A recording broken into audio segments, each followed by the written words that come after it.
तो पॉलीमराइजेशन करने वाला enzyme that is called as the polymerase, DNA polymerase. And what is the mean of the tag? ये जो enzyme था एक स्पेसिफिक बैक्टीरिया से आइसोलेट किया गया था, एक स्पेसिफिक जीवाणु से इसको निकाला गया था और उस जीवाणु का नाम था thermophilus एक्वेटिकम।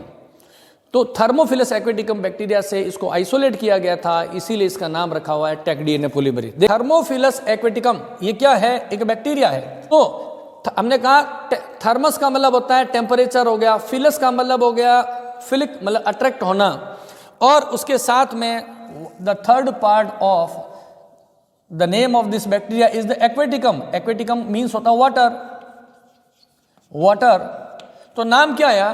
There are 3 parts of the name of this bacteria, that is the thermophilus aquaticum. And thermo means the temperature, philus means हो गया attraction, philic, and aquaticum means होता है वाटर। क्योंकि ये जो बैक्टीरिया होता है गर्म पानी में पाया जाता है, गर्म पानी से अट्रैक्ट होता है, हॉट स्प्रिंग्स में पाया जाता है, गर्म पानी के झरनों में पाया जाता है, इसीलिए इस बैक्टीरिया का नाम क्या रखा गया है?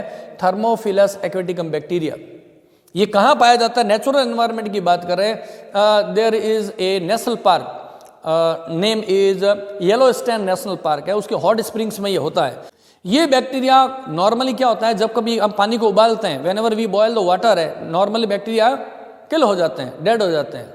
ये वाला जो बैक्टीरिया है वो गर्म पानी में सर्वाइव कर सकता है। क्यों कर सकता है? The reason is that the normal DNA polymerase, ध्यान से सुनिएगा, the normal DNA polymerase enzyme cannot survive on extreme temperature. सामान्यतः जो डीएनए पॉलीमरेज एंजाइम होता है, जो सामान्य सभी कोशिकाओं में पाया जाता है, वह उच्च तापमान पर कार्य नहीं कर सकता है। जब डीएनए पॉलीमरेज उच्च तापमान पर कार्य नहीं कर पाएगा तो डीएनए का रेप्लिकेशन उच्च तापमान पर नहीं हो पाएगा, और डीएनए का जो रेप्लिकेशन नहीं कर पाएगा तो सामान्य जो बैक्टीरिया होते हैं वो हॉट वाटर में, बॉइलिंग वाटर में जिंदा नहीं रह जाते हैं, मर जाते हैं।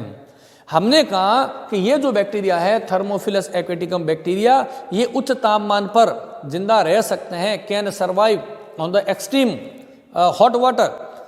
And what is the reason? इसका कारण क्या है? हम कहेंगे इस बैक्टीरिया में क्या है, इस जीवाणु में स्पेशल काइंड का, स्पेशल प्रकार का एक एंजाइम होता है जो उच्च तापमान पर कार्य कर सकता है। इसलिए ये जीवाणु जब गर्म पानी में रहता है तो भी अपना रेप्लिकेशन करके नया डीएनए बना सकता है और अपनी संख्याओं को बढ़ा सकता है, इसलिए सर्वाइव कर सकता है।